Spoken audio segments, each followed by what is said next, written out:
Nesse momento litúrgico do nosso culto de extrema importância, quero convidar a todos a abrirem a Palavra de Deus. Passaremos para a exposição bíblica. Temos lido um capítulo na nossa liturgia de Atos, capítulo 16. E nesse momento nós passaremos à exposição da carta de Paulo aos Filipenses. Na leitura de hoje, dos versos 12 a 18, dando sequência à nossa série de exposições da Palavra de Deus, na carta de Paulo aos Filipenses. Leitura dos versos 12 a 18. Quero ainda, irmãos, certificar-vos de que as coisas que me aconteceram têm antes contribuído para o progresso do Evangelho, de maneira que as minhas cadeias em Cristo se tornaram conhecidas de toda a guarda pretoriana e de todos os demais. E a maioria dos irmãos, estimulados no Senhor por minhas algemas, ousam falar com mais desassombro a palavra de Deus. Alguns efetivamente proclamam a Cristo por inveja e porfia. Outros, porém, o fazem de boa vontade. Estes por amor, sabendo que estou incumbido da defesa do Evangelho. Aqueles, contudo, pregam a Cristo por discórdia, insinceramente, julgando suscitar tribulação às minhas cadeias. Todavia, que importa? Uma vez que Cristo, de qualquer modo, está sendo pregado, quer por pretexto, quer por verdade, também com isto me regozijo. Sim, sempre me regozijarei. Até aqui a leitura do texto bíblico. Oremos pedindo iluminação ao nosso Deus. Ó Deus, ilumina as nossas mentes nessa hora, ó Pai, e a mente da Tua igreja. Que o Teu Espírito Santo traga luz, nos fazendo compreender as verdades da Tua palavra e então aplicá-las às nossas vidas. Em nome de Cristo. Amém.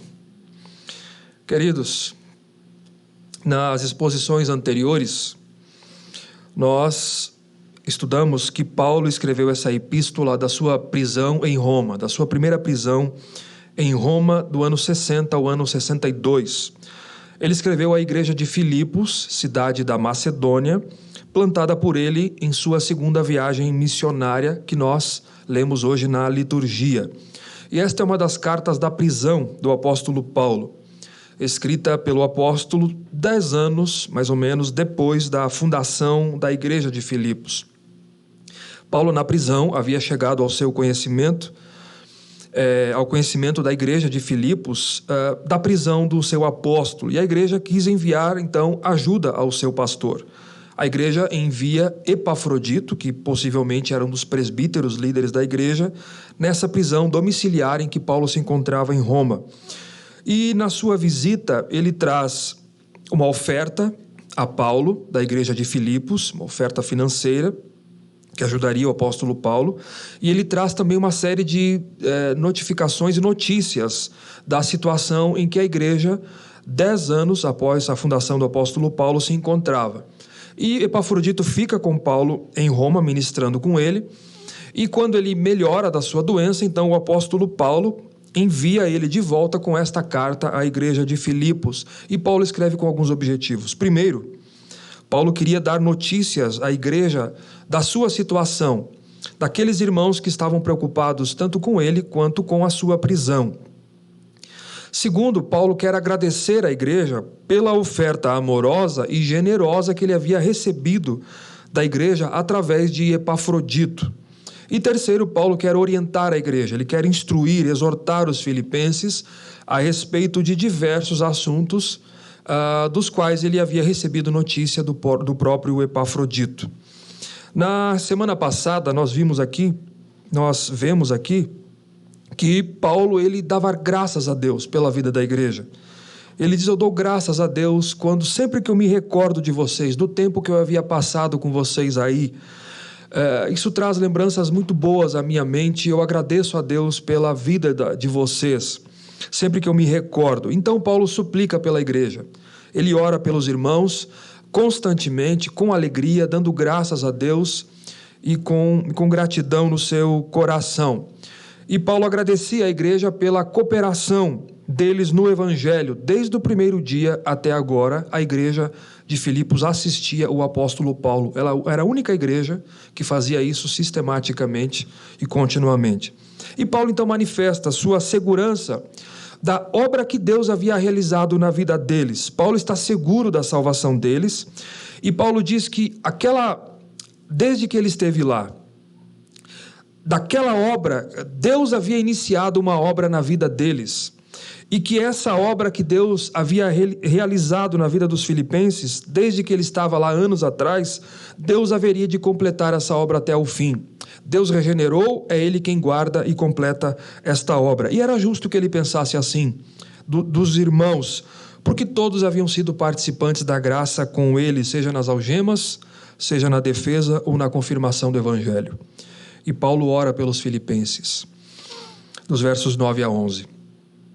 Após a sua oração, e esse é o ponto de hoje, nós percebemos aqui, nós vemos a perspectiva ampla do apóstolo Paulo com relação à sua prisão. Paulo tem uma cosmovisão muito mais ampla.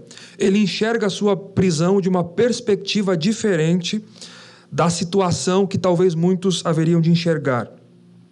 Paulo vai afirmar que, muito longe de parecer um retrocesso, porque ele estava preso, ele era um apóstolo de Jesus, incumbido de plantar igrejas. Muito longe de parecer um retrocesso, na verdade, a sua prisão era um êxito proveniente da vontade de Deus. Isso nós veremos no verso 12. Eu dividi em 2 pontos a nossa mensagem aqui. No verso 12, Paulo informa isso, que a igreja, que provavelmente estava preocupada com ele, que a sua situação, na verdade, estava contribuindo para o progresso do Evangelho. E que, de acordo com os sábios planos de Deus, de acordo com os decretos de Deus, Deus estava se utilizando da sua prisão para o progresso do Evangelho, para o avanço do Evangelho naquela cidade. E depois dos versos 13 a 18, Paulo então vai apresentar argumentos da sua perspectiva. Por que é que, de fato, ele vai provar isso? Que a sua prisão, na verdade, ela contribui para o avanço do Evangelho. Veremos então aqui no verso 12 o primeiro ponto de Paulo. Mais uma vez, quero ainda, irmãos, verso 12, certificar-vos de que as coisas que me aconteceram têm antes contribuído para o progresso do Evangelho. Exatamente isso. Paulo quer informar a igreja que a sua situação, na verdade, contribuía para o avanço do Evangelho. O primeiro ponto que nos fica claro aqui, irmãos, é que isso é muito claro. A cada linha do texto de Paulo, Paulo não está preocupado consigo mesmo. O foco de Paulo é na proclamação do Evangelho. O ar que Paulo respira é a expansão do Evangelho de Jesus Cristo. Toda essa perícope aqui, tanto a vida do apóstolo Paulo, ela gira em torno dessa mensagem do Evangelho, independentemente das circunstâncias em que ele, o mensageiro do Evangelho, se encontra. Paulo não está preocupado com o seu sofrimento, apesar dessa prisão ela ser numa casa domiciliar alugada, mesmo assim era um sofrimento. E Paulo não enfatiza o seu sofrimento, mas ele está enfatizando, preocupado com o progresso do Evangelho, com o avanço da mensagem do reino de Deus, porque o Evangelho ele sempre tem primazia sobre aquele que anuncia o Evangelho. E Paulo sabia disso. Paulo sabia disso. Por isso ele diz, quero ainda, irmãos, certificar-vos de que as coisas que me aconteceram, elas têm antes contribuído para o progresso do Evangelho. A pergunta que fica aqui é, que coisas que me aconteceram? É aquelas coisas desde o primeiro dia até agora. Desde que Paulo havia chegado em Filipos, Paulo foi açoitado, nós lemos isso na liturgia, Paulo foi preso. Depois, quando Paulo vai a Jerusalém, ele entra no templo em Jerusalém e ele é preso novamente sob falsas acusações por parte dos seus patrícios, dos judeus. Paulo é enviado a Cesareia preso. Paulo fica 2 anos preso em Cesareia. Após apelar ao imperador romano para ser julgado por conta da sua cidadania romana, Paulo chega a Roma preso. E agora Paulo está preso. Então, quando ele diz: eu quero certificar-vos de que as coisas que me têm acontecido, é exatamente isso. Paulo está dizendo: tudo o que me aconteceu, ele vai dizer agora, tem antes contribuído para o progresso do Evangelho. Ao invés de parecer um retrocesso na minha missão, porque poderia aparentar isso, um retrocesso para alguns. Paulo havia sido chamado para ser apóstolo de Jesus Cristo, anunciar o Evangelho entre os gentios. Paulo havia sido apoiado continuamente pela igreja de Filipos para a expansão do Evangelho. Paulo foi chamado para ser um plantador de igrejas, mas agora o apóstolo está preso. Ele está impedido de dar sequência às suas pregações, às suas viagens, apesar de poder anunciar e pregar na prisão, mas ele está impedido de viajar e plantar igrejas. E isso poderia, de fato, parecer um retrocesso ao seu ministério. Mas, Paulo diz, ele apresenta uma ampla perspectiva da situação, do ponto de vista de Deus, divino, que é o que nós deveríamos enxergar a realidade do mundo, do que Deus nos diz, da forma com que Deus enxerga. Ele quer certificar os filipenses, isso era muito importante, de que tudo o que havia acontecido com ele, ao contrário do que aparentaria, do que poderia aparentar, contribuiria para isso. Então, Paulo aqui claramente, ele percebe que tudo é providência de Deus. Paulo não perde de vista a ação soberana de Deus, guiando os acontecimentos da história. Compreendia Paulo que tudo isso não era ao acaso, que as coisas que lhe aconteceram estavam debaixo dos decretos de Deus, estavam debaixo dos caminhos de Deus, de acordo com os planos de Deus. Mesmo seus sofrimentos, mesmo as suas prisões, contribuíam para o cumprimento dos propósitos de Deus. E era isso que ele queria que os filipenses soubessem, que a sua prisão, ao invés de impedir a expansão do Evangelho, na verdade, estava cooperando com ela. A pergunta é de que forma? É o que ele vai mencionar a partir do verso 13. De que forma? Contribuiria para o progresso da mensagem do Evangelho em Roma, porque estava permitindo que o Evangelho entrasse em Roma, nos mais altos escalões do Império Romano, até mesmo no Palácio Real. E áreas essas que, sob outras circunstâncias, estariam fechadas para a palavra de Deus e para o avanço do Evangelho de Deus, se não fosse assim. Percebam a mão de Deus guiando os acontecimentos. E Paulo vai dizer outra coisa também, que ela serviria para incentivar, ele utiliza o termo aqui, estimular no Senhor, a igreja a anunciar o Evangelho com ousadia, com intrepidez. Isso nós veremos aqui. Primeiro, já temos uma boa aplicação aqui, queridos. Que boa hora para Paulo reclamar do seu sofrimento. Que boa hora para Paulo reclamar da sua circunstância. Que boa hora para Paulo acusar pessoas de terem posto ele ali, de tudo que havia acontecido com ele, havia sido um erro, ou talvez acusar o diabo de o pôr ali. Mas a perspectiva de Paulo do reino de Deus não permite ele fazer isso. Paulo entendia que a caneta da história está na mão de Deus e não das pessoas, muito menos do diabo. Paulo compreendia que os rumos da história estão debaixo do controle de Deus e nunca dos homens, muito menos do diabo. Paulo compreende isso. Estas palavras, queridos, serviriam de grande conforto para os cristãos filipenses, que poderiam tanto estar preocupados com o apóstolo Paulo, com o seu bem-estar, quanto com o progresso do Evangelho, da qual eles eram cooperadores e intercessores do apóstolo Paulo. Essas palavras confortariam a igreja. Vejamos então aqui, Paulo apresenta 4 argumentos da sua perspectiva. Perspectiva de que o que Deus estava fazendo por meio da sua prisão, abria o caminho para o progresso do Evangelho em diversas frentes. Em diversas frentes. Vejamos a primeira, aqui está no verso 13. Ele diz: de maneira que as minhas cadeias, a NVI aqui, a Nova Versão Internacional, já traduz como resultado da minha prisão, de maneira que as minhas cadeias em Cristo se tornaram conhecidas de toda a guarda pretoriana e de todos os demais. Primeiro, de toda a guarda pretoriana. Pensemos aqui, nós estamos estudando que Paulo chegou em Roma no ano 60, preso. E ele fica preso numa casa alugada por 2 anos, de onde Paulo escreve essa carta. Essa prisão aqui, a gente tem que lembrar isso, não era uma forma de punição pelos romanos, mas esse tipo de prisão aqui, eles mantinham os prisioneiros de Estado sob custódia, aguardando o julgamento deles. É isso que acontecia. Mas quem guardava esses prisioneiros? Soldados da guarda pretoriana.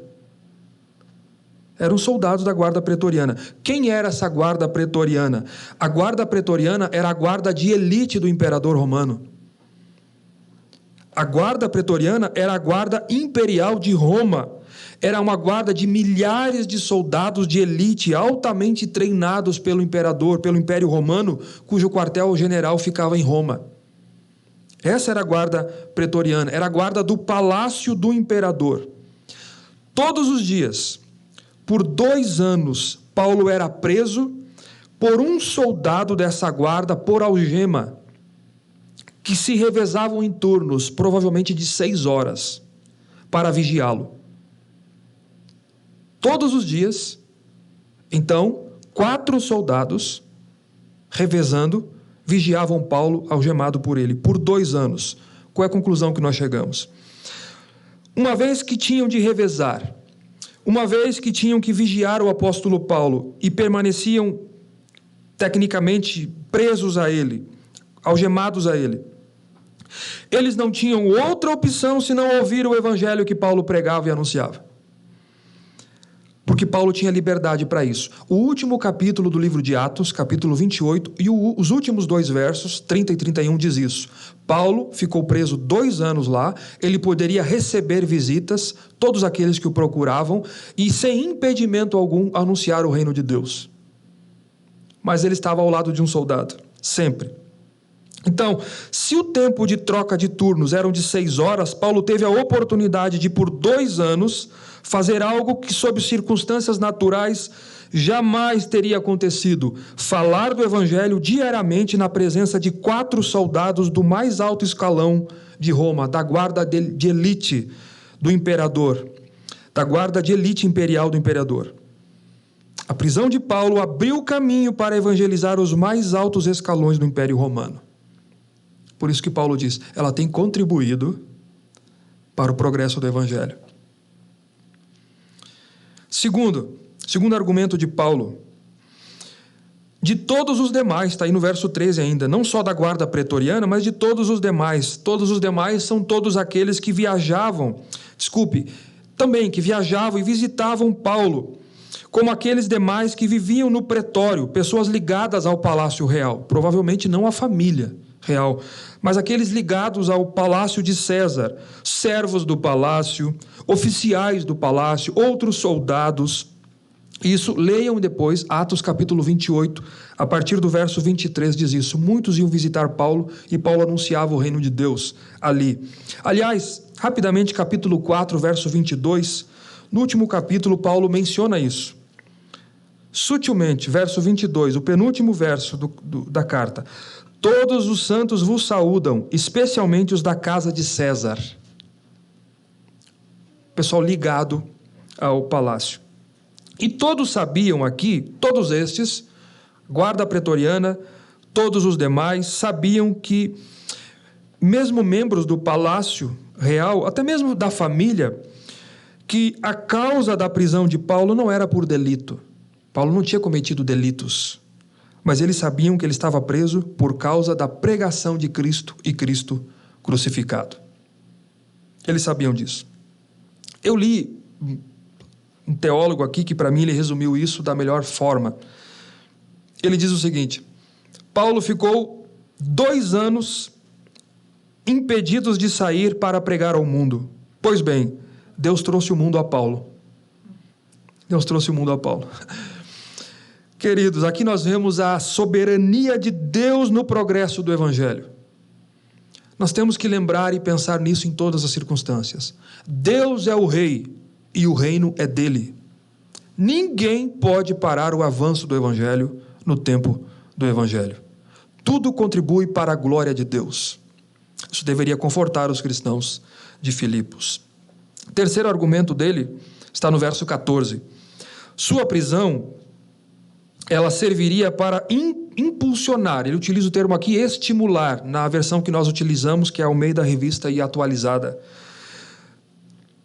para estimular a igreja a anunciar as boas novas com coragem. Veja aí o verso 14. E a maioria dos irmãos, aqui é uma referência aos irmãos romanos, os que habitavam em Roma. A maioria dos irmãos, estimulados no Senhor por minhas algemas, ousam falar com mais desassombro ou coragem a palavra de Deus. Esse é o argumento de Paulo. Muitos cristãos em Roma viram que Paulo estava preso.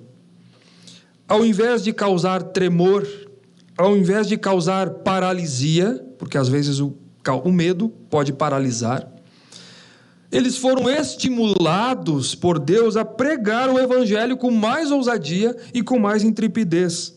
Embora pudessem ser presos, assim como Paulo foi preso, mas por conta das algemas de Paulo, eles foram impulsionados a pregar a Cristo e Cristo crucificado. Esse é o argumento de Paulo. A conclusão que nós chegamos, mais uma vez, eles poderiam ter sido presos. Eles poderiam ter preso o apóstolo Paulo, o mensageiro do Evangelho, mas é impossível prender a mensagem do Evangelho. Não há possibilidade de prender a mensagem do Evangelho. Os cristãos romanos foram despertados pelo Senhor, esse é o detalhe. Eles não foram estimulados por Paulo, eles foram estimulados pelo Senhor por causa das algemas de Paulo. Tá? Tem que ficar claro isso. Por Deus, por conta das algemas de Paulo. Então, é por isso que Paulo diz: eu quero, irmãos, certificar-vos, no verso 12, que as coisas que me aconteceram, elas têm antes contribuído para o progresso do Evangelho. Isso confortaria a igreja de Filipos. E o último argumento de Paulo, dos versos 15 a 18. A gente precisa prestar bastante atenção aqui para não compreender erroneamente, porque ao longo da história, não sei se vocês sabem, muita gente se utiliza deste texto aqui, nos versos 15 a 18, de maneira equivocada. Eu já vou mostrar isso.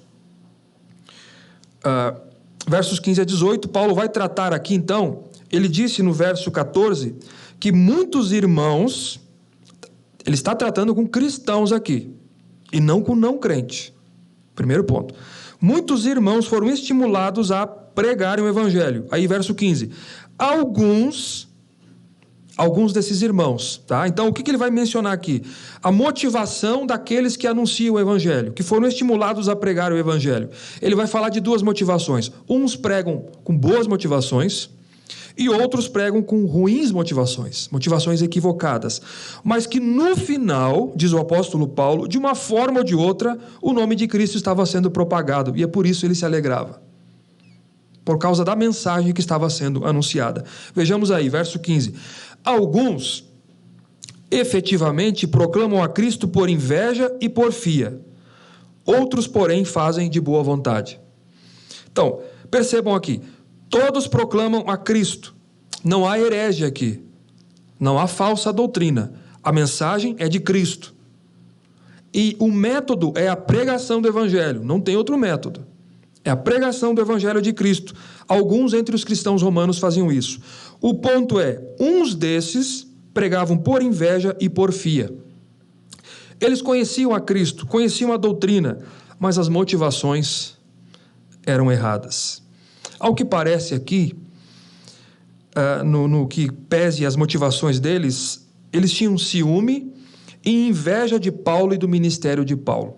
Eu li muita gente tratando sobre isso, e a grande maioria dos estudiosos compreende o seguinte, que eles entendem que estes aqui que pregam por inveja e porfia, possivelmente eram líderes da igreja de Roma, ou pessoas com posição destacada no meio da igreja, cuja palavra tem peso, tem influência, mas que com a chegada do apóstolo Paulo em Roma, eles se sentiram inseguros em segundo plano, abandonados em importância, porque, afinal de contas, era o apóstolo Paulo, e todo apóstolo no Novo Testamento ele tem jurisdição sobre todas as igrejas. É por isso que nós não temos mais apóstolo hoje também. O apóstolo, no Novo Testamento, ele tinha jurisdição sobre as igrejas, que eram lideradas por presbíteros. Então, eles sentiram-se em segundo plano, abandonados. Então surgiu a inveja. Surgiu a porfia, então. Porfia é contenda, é briga. A NVI e a tradução NAA, que é a Nova Almeida Atualizada, já traduz como rivalidade. Eles sentiam rivalidade contra o apóstolo Paulo, exatamente porque se sentiam ameaçados pelo apóstolo Paulo ou perdendo a sua posição destacada e a sua influência.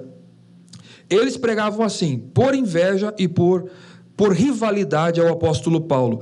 Paulo diz, outros, porém, fazem de boa vontade. Outros anunciam a Jesus com motivações corretas, com motivações acertadas.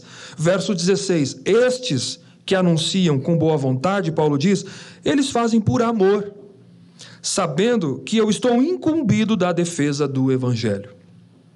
Eles admiravam Paulo, eles sabiam que a razão de Paulo estar ali era por conta da pregação do evangelho, que o apóstolo Paulo havia sido levantado por Deus para pregar o evangelho de Jesus Cristo. Eles sabiam por que Paulo estava preso, e eles amavam a mensagem do evangelho, e então eles queriam ser fiéis a Deus, eles queriam pregar Cristo crucificado por amor. Esta era a motivação de uns, daqueles que foram estimulados a pregarem o evangelho, por amor à mensagem do evangelho, por amor a Deus, por amor a Jesus Cristo e por amor ao seu apóstolo. Verso 17, aqueles, contudo, aqueles são aqueles que pregam por inveja e porfia, eles pregam a Cristo por discórdia, insinceramente e julgando suscitar tribulação às minhas cadeias. Aqui uma tradução mais clara, talvez, pensando que podem causar sofrimento enquanto eu estou preso. Aqueles, Paulo diz, eles pregam por discórdia, por disputa. Eles estão pregando por ambição, por egoísmo, pensando em si mesmos, na sua posição de destaque. Eles pregam por interesses pessoais. Eles pregam por antropocentrismo. Eles pregam por autoengrandecimento de si mesmos diante de pessoas. O que eles querem é se exaltarem diante da igreja de Roma, manterem a sua posição, seu status. Eles queriam, na verdade, por rivalidade, destacarem-se acima do apóstolo Paulo. Paulo diz, eles pregam sem sinceridade, insinceramente, não são sinceros diante de Deus em suas motivações, porque a pregação do evangelho, ela sempre, com as motivações corretas, deve produzir glória a Deus, para a glória de Deus, mas eles pregam para a glória de si mesmos. O desejo deles, diz Paulo, é suscitar tribulação às minhas cadeias. Porque eles olhavam para Paulo com rivalidade, então eles se alegravam, na verdade, com a prisão de Paulo. Entendendo que Paulo preso, Paulo estaria limitado. E esse grupo se alegrava. Talvez aqui, em virtude do significado do verbo aqui, suscitar, eles pretendem suscitar tribulação às minhas cadeias, significa causar. Eles querem causar. Talvez Paulo acreditasse aqui que o que é provável, que esses pregadores estavam tentando causar mais problemas ainda, ou maior sofrimento ainda, enquanto Paulo estivesse preso. Porque isso acabaria causando mais sofrimento ainda. E Paulo diz, eles estão pretendendo isso, não são sinceros diante de Deus. Mas sabe o que é pior, ou o que a gente pega aqui pelo texto? É que eles não estavam pregando heresia. Suas motivações eram perversas, eram erradas. Mas o conteúdo da mensagem era o evangelho. E o método era a pregação do evangelho. E aí Paulo vai entrar no próximo argumento do verso 18, que é o último. Por causa do conteúdo, por causa do Evangelho e apenas em virtude do Evangelho, nós vamos ver como é que Paulo se posiciona aqui, verso 18. Ele diz: todavia, o que me importa? Uma vez que Cristo de qualquer modo está sendo pregado, quer por pretexto, quer por verdade, também com isso me regozijo, sempre me regozijarei. Para Paulo, o que importa é a pregação do Evangelho, a expansão, o progresso do Evangelho. Quando ele diz, todavia, o que me importa, Paulo está dizendo: as motivações daqueles que anunciam a Cristo estão entre eles e Deus. O que me importa? Independentemente de as pregações serem feitas por pretexto de alguns, ou por verdade, ou por fingimento, por interesse pessoal, por antropocentrismo, por exaltação ou rivalidade contra mim, eu me alegro pelo fato do Evangelho estar sendo pregado, estar sendo propagado. Mais uma vez, Paulo não está sendo aqui, um detalhe, conivente com o erro deles. Porque não é o ponto de Paulo aqui. O seu foco está no conteúdo e no anúncio do Evangelho. O problema do erro deles é a motivação interna dos que anunciam o Evangelho e não o conteúdo. Então Paulo está dizendo: eu não me preocupo com as motivações daqueles que têm problemas comigo, daqueles que anunciam com problemas contra ele, que eram contra o apóstolo Paulo ou queriam prejudicar o apóstolo Paulo. Ele diz: o que me importa se eles querem fazer isso? O foco está na pregação do Evangelho de Jesus Cristo. E quando isso acontecia, Paulo diz: isso enche o meu coração. Ele disse no verso 16: sabendo que eu estou incumbido da defesa do Evangelho. Essa é a minha missão, a expansão do Evangelho entre os gentios. Motivações internas ficam entre eles e Deus. O que me importa é a pregação do Evangelho. Então nós compreendemos o ponto de Paulo aqui. Quero, irmãos, certificar-vos de que as coisas que me aconteceram têm contribuído para o progresso do Evangelho. A guarda pretoriana, todos os demais, os irmãos foram estimulados a pregar com ousadia, com coragem a palavra de Deus. É verdade, alguns fazem por amor, outros fazem por inveja, porfia, com discórdia, insinceramente, com rivalidade. Mas o que me importa? O que importa é que o Evangelho está sendo pregado e como eu me regozijo quando o Evangelho está sendo anunciado. O que nós podemos aprender aqui para as nossas vidas? Alguns pontos importantes que estão muito claros aqui nesta perícope. Primeiro, nós observamos a providência de Deus, queridos, e a direção soberana de Deus em todos os acontecimentos. Isso é muito claro.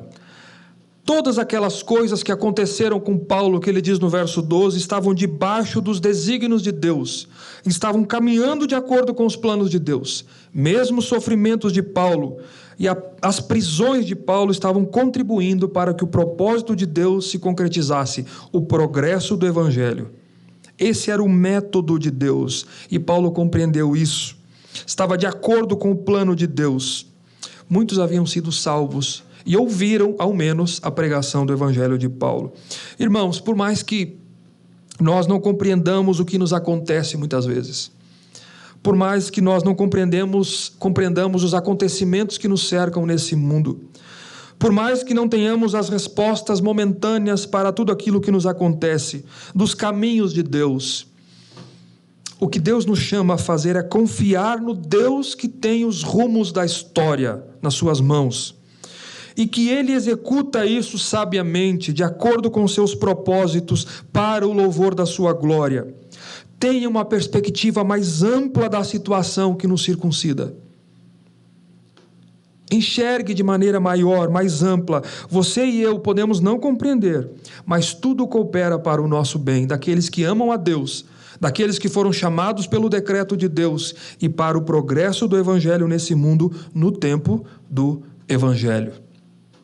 Segundo, Paulo está preso, mas não o Evangelho. O mensageiro está preso, mas não a mensagem.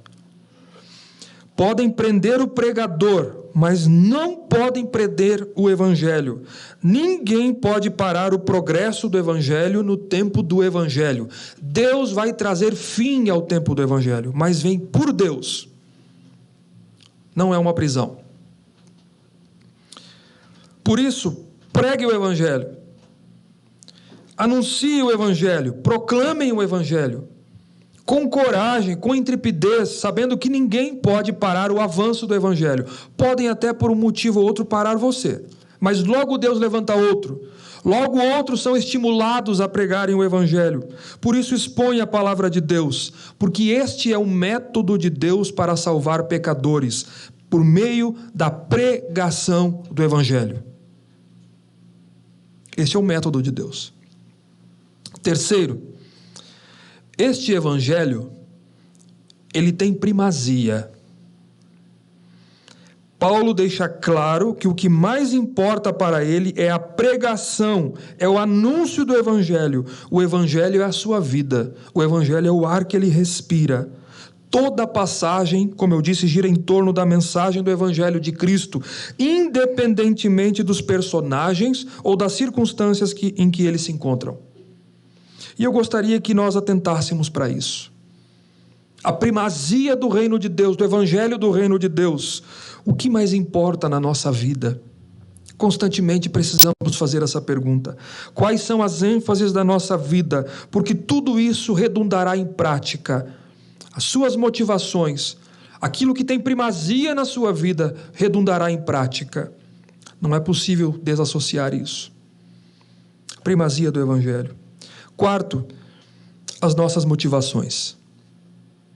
E aqui eu trato com cristãos e também, talvez, muitos pregadores do evangelho, talvez alguns estão nos assistindo aqui pela internet. Isso é muito importante. Nada está oculto diante de Deus. Entenda isso. Hebreus 4,13. Todas as coisas estão nuas e patentes aos olhos daquele com quem devemos de prestar contas. Tudo o que realizamos em prol do evangelho, pela misericórdia de Deus, para o progresso do evangelho, avalie as suas motivações mais profundas. Quais são as suas motivações para pregar o evangelho? Por que você faz isso? O que atrai o seu coração e a sua alma? Qual é a razão de você fazer isso? Para que você faz isso? É somente por amor ao evangelho? Pela verdade de boa vontade? Ou é por autoengrandecimento, exaltação, antropocentrismo? Avalie as suas motivações diante de Deus, porque Deus contempla as motivações do nosso coração. E por último, eu disse que não ia deixar passar. Não confunda, por favor, mais uma vez, aqueles que nos assistem e os irmãos, a igreja que está aqui. Não confunda o sentido do texto. Deus não aceita qualquer coisa ou que seja feito de qualquer forma. Não é esse o sentido do texto. Deus não aceita qualquer coisa ou de qualquer forma, desde que seja anunciado o evangelho, como alguns dizem. Não esse é o ponto. O ponto de Paulo aqui são as motivações erradas dos pregadores. Eles estavam falando o evangelho corretamente, a doutrina correta, e estavam anunciando pelo método correto, que é a pregação do evangelho. O problema são as suas motivações internas, e é isso que Paulo está se referindo aqui. Então não é uma liberação para inventar de tudo na igreja em nome da estratégia para anunciar o evangelho. Como, por exemplo, eu já vi ringue de boxe ou de MMA no meio do culto para atrair pessoas com o pretexto de pregar o evangelho. Não é esse o ponto aqui. Deus não aceita qualquer coisa e qualquer maneira de anunciar o evangelho. Mais uma vez, o ponto é as motivações equivocadas dos pregadores, porque eles falavam a doutrina correta, o evangelho correto e pelo método de pregação correto. Espero que tenha ficado muito claro isso. Eu desejo que Deus nos abençoe, Que Deus amplie a nossa perspectiva a respeito do seu reino, da sua obra, da sua grandeza, da sua soberania, e também que Deus inculque em nossa alma, em nossos corações, esta ênfase da primazia do Evangelho e que tudo deve importar para o progresso do Evangelho. Que Deus nos abençoe. Fiquemos em pé.